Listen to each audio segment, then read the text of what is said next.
Hello साथियों, स्वागत है आप सभी का एक बार फिर से हमारे YouTube चैनल मैथमेटिक्स विजन में।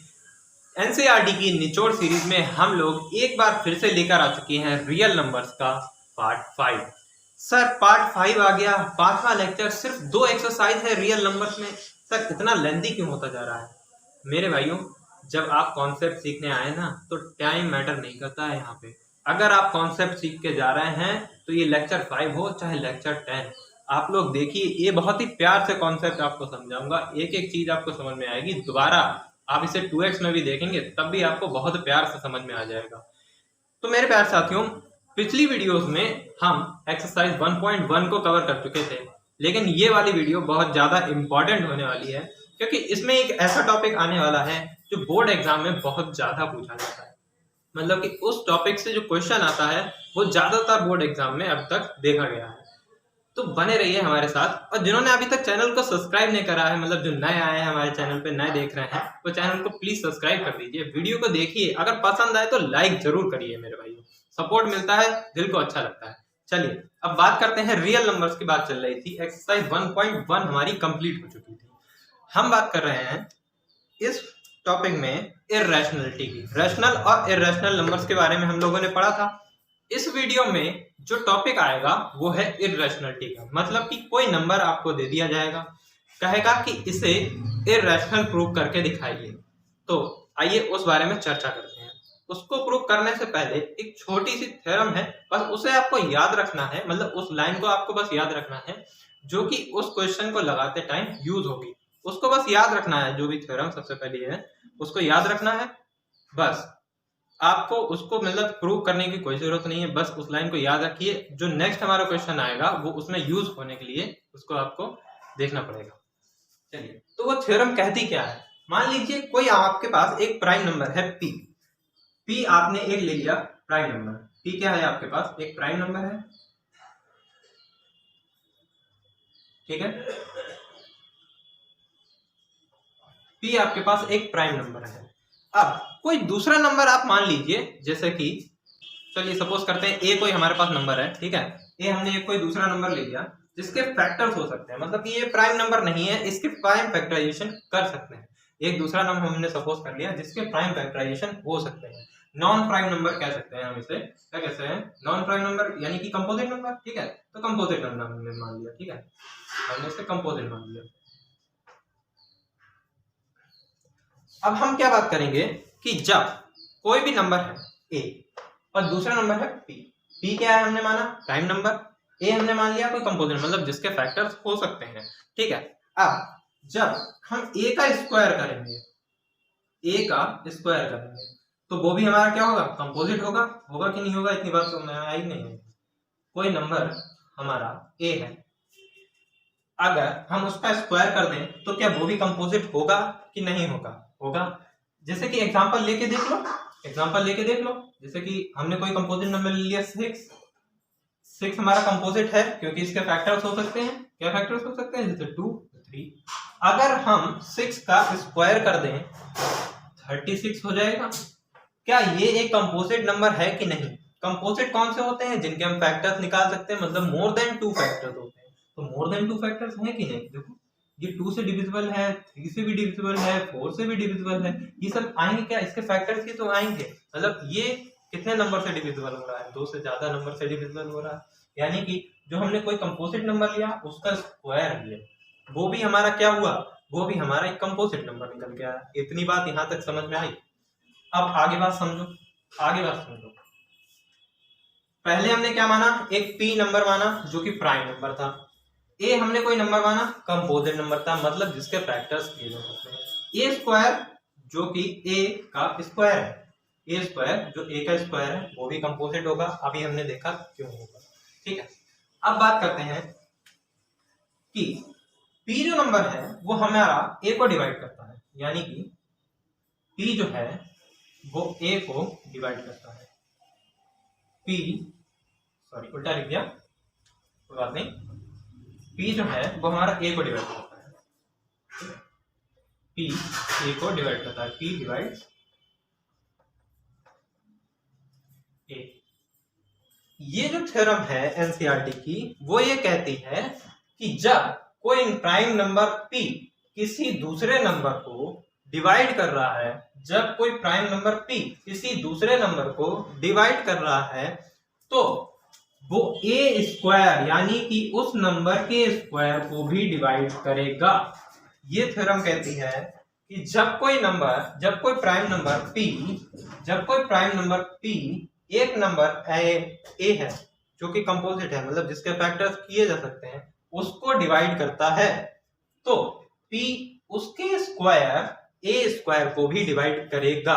ठीक है, या फिर इसी बात का हम उल्टा कह दें कि p कोई नंबर है, अगर वो a स्क्वायर को डिवाइड कर रहा है, अगर p कोई नंबर है प्राइम नंबर, वो a स्क्वायर को डिवाइड कर रहा है तो वो नंबर a को भी डिवाइड करेगा। इसका उल्टा यानी कि p अगर कोई नंबर है वो a स्क्वायर को डिवाइड कर रहा है तो p a को भी डिवाइड करेगा। ये बात अगर आपके समझ में आई तो चलते हैं आगे की तरफ। हमारा जो इम्पोर्टेंट टॉपिक है इस वीडियो का इर्रेशनलिटी वाला, उसकी तरफ बढ़ते हैं। सबसे पहले एक बार फिर से इस बात को समझ लेते हैं कि p हमने कोई प्राइम नंबर ले लिया था, a हमारे पास कंपोजिट नंबर था और उसका स्क्वायर निकाला, वो भी कंपोजिट, हमने देखा कैसे। अब पहले क्या था कि p a को डिवाइड कर रहा है तो p जो है वो a स्क्वायर को भी डिवाइड करेगा। हम लोग उल्टा भी मान सकते हैं कि p अगर a स्क्वायर को डिवाइड कर रहा है तो p a को भी डिवाइड करेगा। और इसका अच्छा एग्जांपल लेके आप लोगों को बता सकते हैं, आप लोगों की संतुष्टि के लिए सेटिस्फैक्शन होना बहुत जरूरी है। जैसे कि अभी हम लोगों ने नंबर लिया था 6 और 36, चलो उसी से स्टार्ट करके देख लेते हैं। जो मान लो जो हमारा नंबर था जिसका स्क्वायर था 36, p आप कोई भी प्राइम नंबर ले लीजिए, सपोज कर लिया हमने 2, एक प्राइम नंबर ले लिया, 2 हमें पता है एक प्राइम नंबर है, 2 हमने ले लिया। अब हमें ये बताइए क्या 36 2 से डिविजिबल है, या कह दें कि 2 36 को डिवाइड कर रहा है कि नहीं? हाँ कर रहा है, देखो 2 36 को डिवाइड कर रहा है, ये एक्सप्रेशन यही तो बता रही है। अब जब हम a की बात करेंगे, a हमारा यहां से क्या निकलेगा, जब a स्क्वायर 36 क्या है हमारा, a स्क्वायर ही तो है, a स्क्वायर 36 है तो a हमारा क्या है, रूट ऑफ 36 हो जाएगा। रूट ऑफ 36 की वैल्यू कितनी होती है, 6 होती है। इतनी बात समझ में आई कि नहीं आई? a स्क्वायर हमारा क्या था, यहाँ पे 36 था, a रूट ऑफ 36 आएगा जो कि 6 आएगा। यानी कि अब चेक करते हैं क्या p जो है वो हमारा a को डिवाइड करेगा या नहीं करेगा। p हमारा क्या था 2, a हमारा क्या आया 6। देखो क्या 6 2 से डिविजिबल है या नहीं, आप खुद देखिए 6 2 से डिविजिबल है या नहीं। यानी कि ये बात सिद्ध होती है कि जो 36 है a स्क्वायर वो p से डिविजिबल है, तो जो इसकी a की वैल्यू आएगी वो भी p से डिविजिबल होगी। अगर ये बात समझ में आई तो चलिए अब हम लोग पढ़ेंगे इर्रेशनलिटी। क्या पढ़ेंगे? इर्रेशनलिटी।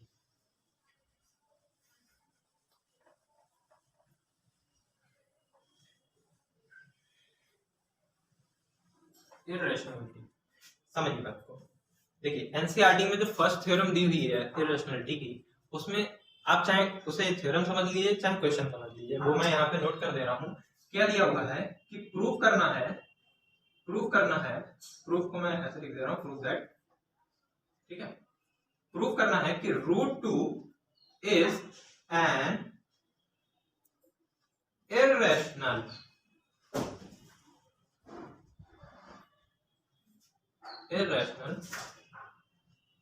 नंबर।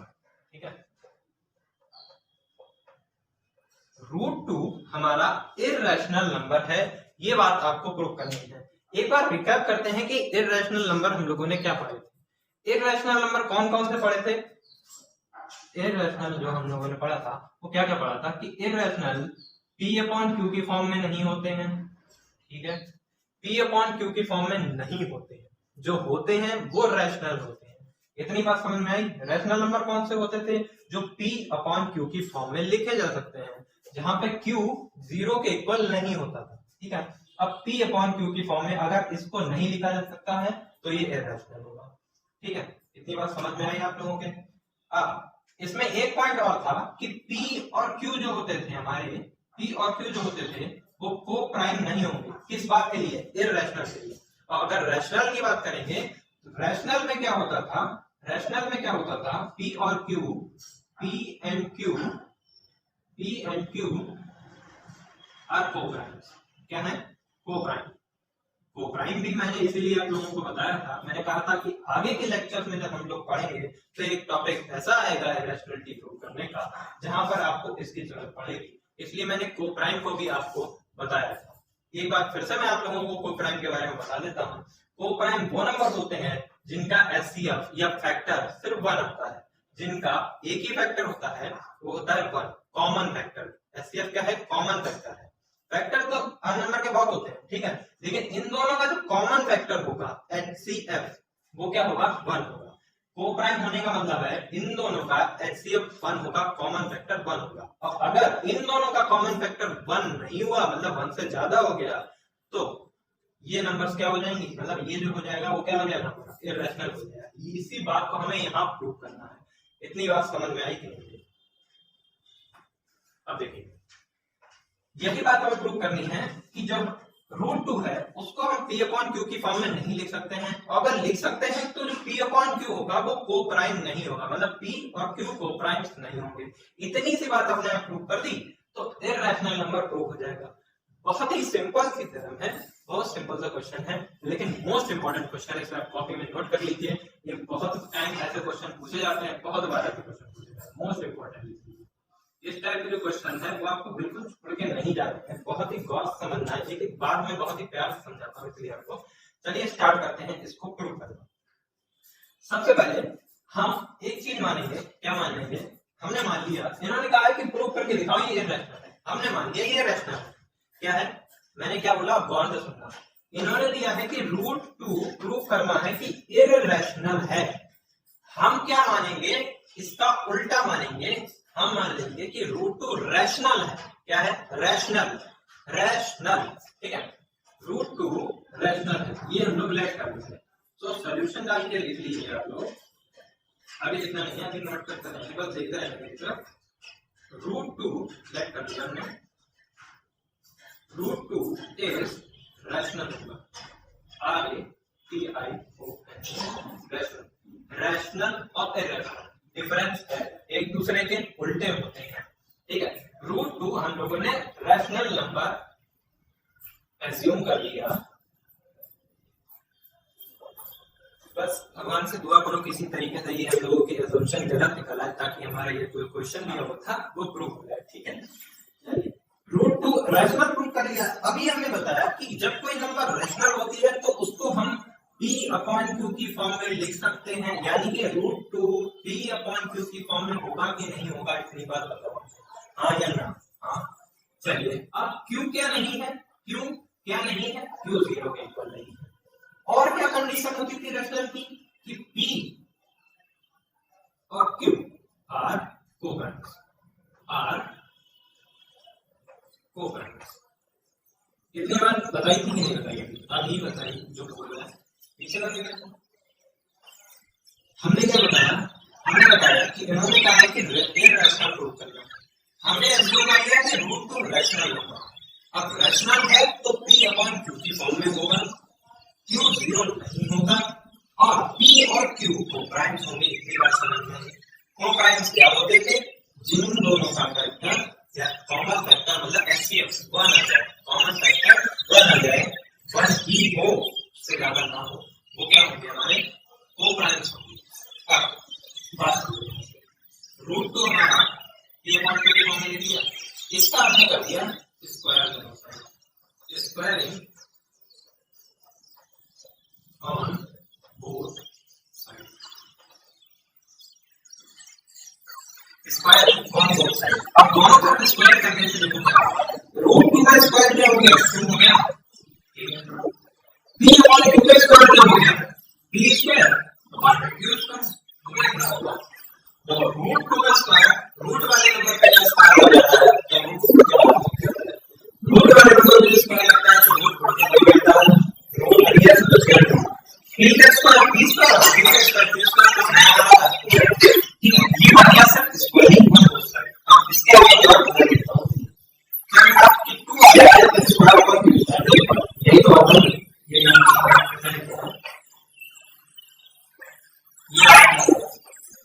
अब Q स्क्वायर का और तो बदल देंगे तो देखो Q स्क्वायर कितना आ गया? तो P स्क्वायर हो गया 2 उसमें क्या बताया था कि कोई नंबर है जो कि प्राइम है उसको इस तरह का जो डिवाइड करता था वो है तो प्राइम है ऊपर से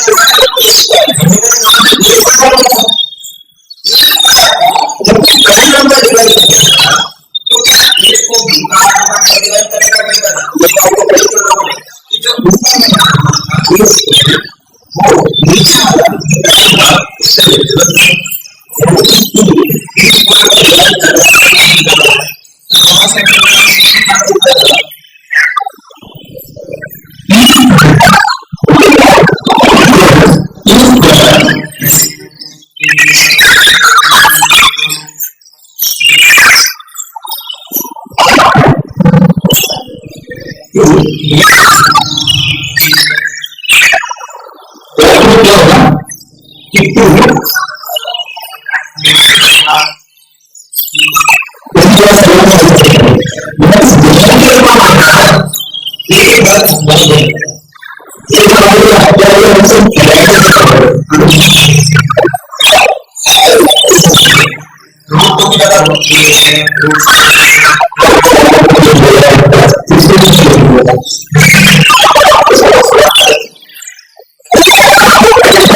तो